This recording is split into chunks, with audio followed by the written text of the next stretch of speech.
Hi friends, welcome. ఎలా ఉన్నారు? I'm Nagendra Kumar Vepuri.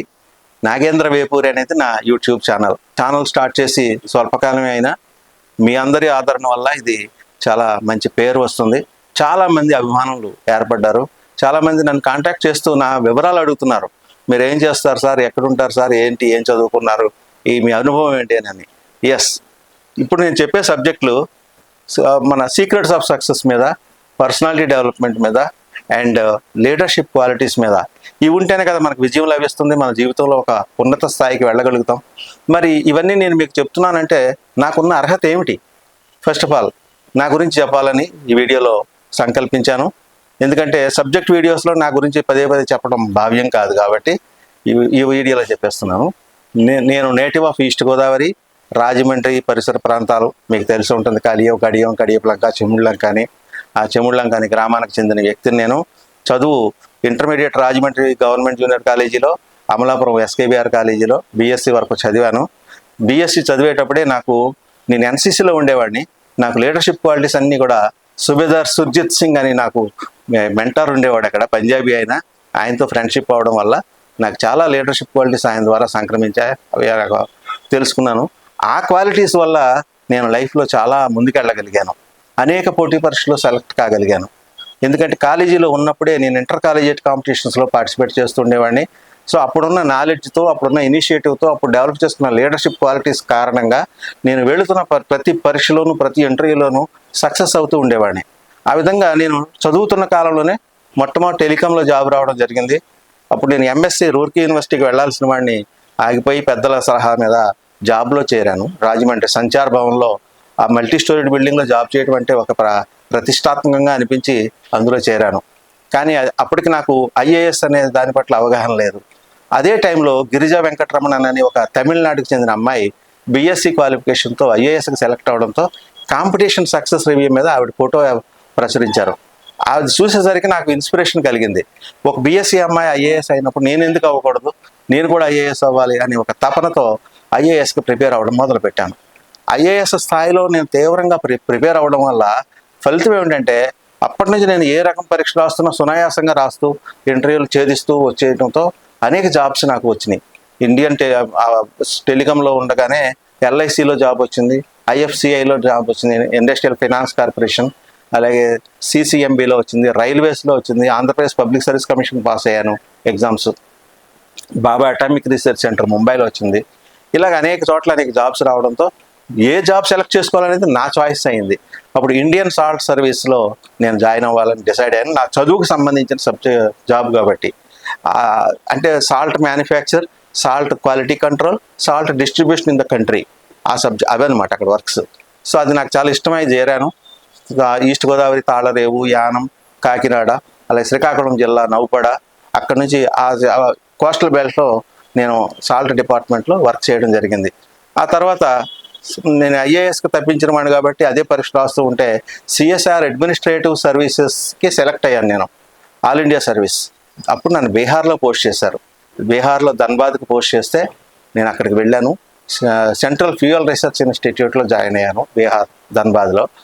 అక్కడ నుంచి 2 సంవత్సరాల్లో ట్రాన్స్ఫర్ చేయించుకుని హైదరాబాద్ నేషనల్ జియోఫిజికల్ రీసెర్చ్ ఇన్స్టిట్యూట్కి రావడం జరిగింది. ఇక్కడ తర్వాత కొద్ది కాలంలో CCMB, centre for cellular and molecular బయాలజీలో చేరాను. ఆ తర్వాత ప్రమోషన్ మీద అండర్ సెక్రటరీగా ఢిల్లీలో సిఎస్ఆర్ హెడ్ క్వార్టర్స్కి వెళ్ళడం జరిగింది. అక్కడ నాకు ఉన్న పొజిషన్ ఏమిటి? As under secretary close to ministers, central minister for science and technology, అప్పట్లో మురళీ మనోహర్ జోషి గారు, ఆ తర్వాత కపిల్ సిబాల్ గారు ఉండేవారు. ఆ పైన ప్రైమ్ మినిస్టర్ వాజ్పేయి, మన్మోహన్ సింగ్ ఉండేవారు. అంటే ప్రైమ్ మినిస్టర్ నేతృత్వంలో నేను పనిచేసే అవకాశం రావడం నా అదృష్టంగా భావిస్తాను. అక్కడ నుంచి నాకు ఎంతోమంది ఇండియాలో ఉండే టాప్ క్లాస్ పర్సన్స్తో అక్కడ పరిచయాలు అవుతూ ఉండేవి. సో అది అది నా యొక్క జాబ్ రిలేటెడ్ యాక్టివిటీ. అయినప్పటికీ నేను సంతృప్తి చెందలేదు. I'm a person with creativity. కాబట్టి నాకు సినిమాలంటే ప్యాషన్. అప్పుడు సినిమా రంగంలో ఎలాగైనా కృషి చేయాలి అని నేను 20 years పూర్తయిన తర్వాత స్వచ్ఛంద పదవి విరమణ పొంది ఢిల్లీ నుంచి అండర్ సెక్రటరీ పోస్ట్కి గుడ్ బై కొట్టి హైదరాబాద్కి వచ్చి, అప్పటికే నాకు సినిమా డైరెక్టర్గా అవకాశం వచ్చింది. ఒక సినిమా తీశాను, ఓ చిన్నారి కోరిక అని. ఆంధ్రప్రదేశ్ ప్రభుత్వం 35 లక్షలు సబ్సిడీ ఇస్తాం సినిమా తీయండి అని నన్ను పిలిచింది. అప్పుడు నేను వచ్చి ఆ సినిమా తీయడం జరిగింది. అది చాలా అద్భుతంగా రావడంతో ఇంటర్నేషనల్ ఫెస్టివల్స్, అనేక ఫెస్టివల్స్కి వెళ్ళింది ప్రపంచవ్యాప్తంగా. ఇక్కడ ప్రసాద్ ఐమాక్స్లో స్క్రీన్ ఇవ్వడంతో అక్కడ వేసాము, హైదరాబాద్లో అనేక థియేటర్స్లో రిలీజ్ అయింది. అది ఆర్థికంగా మాకు మంచి లాభాలు ఇచ్చింది. అపార్ట్ ఫ్రమ్ దట్ 3 నంది అవార్డులు రావడం వల్ల నాకు మంచి గుర్తింపు లభించింది, సంతృప్తి కలిగింది. ఆ తర్వాత ఇంకా సినిమాలు తీయడం మొదలుపెట్టాను. అద్భుత సినీ రంగం అనే ఒక టైటిల్తో ఒక సినిమా తీసి అది రిలీజ్కి సిద్ధంగా ఉంది. మీలో ఎవరు కోటీశ్వరుడు అనే ఒక సినిమాకి సబ్జెక్టులు ఇవ్వడం జరిగింది. చాలా సబ్జెక్టులు సినిమాలు తీయడానికి ఒక 30 సబ్జెక్టుల వరకు నేను రాసి రిజిస్టర్ చేయించడం జరిగింది. సైడ్ బై సైడ్ ఈ సినిమా రంగంలో నేను గడించిన అనుభవంతో 5 పుస్తకాలు పబ్లిష్ చేశాను. సినిమా రంగం, అద్భుత సినీ రంగం అనే ఒక పుస్తకం, సినిమా స్క్రిప్టు, రచనా కళ. ఒక చిన్న ఐడియా వస్తే దాన్ని సినిమా తీయడానికి తగిన విధంగా ఎలా డెవలప్ చేయాలనే ప్రాసెస్ అంతా కలిపి సినిమా స్క్రిప్టు, రచనా కళ అని ఒక పుస్తకం రాయడం జరిగింది. ఇది అద్భుత సినీ రంగం, సినిమా స్క్రిప్టు, రచనా కళ. దీని తర్వాత నేను సినిమా డైరెక్షన్ చేసినప్పుడు అంతకుముందే నేను హైదరాబాద్ సెంట్రల్ యూనివర్సిటీలోను, ముంబై యూనివర్సిటీలో కూడా ట్రైనింగ్ అయ్యి అనేక విషయాలు గ్రహించి సినిమా దర్శకుడు అవ్వాలనుకున్నవాడు తెలుసుకోవాల్సిన ఫండమెంటల్స్ ఏమిటనేది సినిమా దర్శకత్వం ప్రాథమిక సూత్రాలు అనే ఈ పుస్తకం రాయడం జరిగింది. ఆ తర్వాత సినిమా ఇండస్ట్రీలో అనేక మంది ఎంతో డబ్బుతో వచ్చినప్పటికి కూడా వాళ్ళు ఒక మంచి సినిమా తీసి పేరు ప్రఖ్యాతులు డబ్బు గడించే పరిస్థితి లేదు. ఇక్కడ అందరూ నష్టాలు చవి చూడడం, 100కి 90 మంది నష్టపోతున్నారు. సో వాళ్ళందరినీ గైడ్ చేయాలంటే కారణం ఏంటంటే వాళ్ళకి అవగాహన లేకపోవడం. నేను దగ్గరుండి ఒక 20 సంవత్సరాల పాటు దీన్ని స్టడీ చేసి రీసెర్చ్ చేసి ఉండటం వల్ల సినిమా నిర్మాణం అవగాహన గ్రంథం అనే ఒక స్పెషల్ బుక్ నిర్మాతలకు ఉద్దేశించి రాయడం జరిగింది. తర్వాత చాలామందికి నటన అంటే చాలా ఇష్టం. మన ఎన్టీ రామారావుని చూసినా, నాగేశ్వరరావు గారిని చూసినా, కమల్ హాసన్ చూసినా, చిరంజీవి గారిని చూసినా, పవన్ కళ్యాణ్ చూసినా అందరూ నటులు అంటే చాలా అభిమానం కనబరుస్తారు. ఆ కారణం వల్లే వాళ్ళు ముఖ్యమంత్రులు అవ్వగలిగారు. డిప్యూటీ సీఎం అయ్యాడు పవన్, అలాగా ఎంజీ రామచంద్ర ముఖ్యమంత్రి అయ్యాడు, జయలలిత ముఖ్యమంత్రి అయింది. వీళ్ళందరూ నటన బ్యాక్గ్రౌండ్ ఉంటుంది. మన జనానికి కూడా చాలామందికి నటన అంటే చాలా ఇష్టం ఉంటుంది, కానీ వాళ్ళకి సబ్జెక్ట్ తెలియదు. అటువంటి వాళ్ళ కోసం నటనా కళ అని ఒక స్పెషల్ బుక్ నేను రాయడం జరిగింది. దీంట్లో ఆనాటి శాస్త్రం ఏం చెప్పింది, భరతుడు నాట్యశాస్త్రం ఏం చెప్పింది, ఇవాళ మనం ప్రాక్టికల్గా ఏం తెలుసుకోవాల్సి ఉంది ఒక నటుడు అవ్వాల్సిన వ్యక్తి అన్న అన్ని విషయాలని కూలంకషంగా దీంట్లో రాయడం జరిగింది. ఇది కూడా చాలా పెద్ద సక్సెస్ అయింది. ఈ అన్ని పుస్తకాలు విశేష ఆదరణ పొందిన పుస్తకాలు.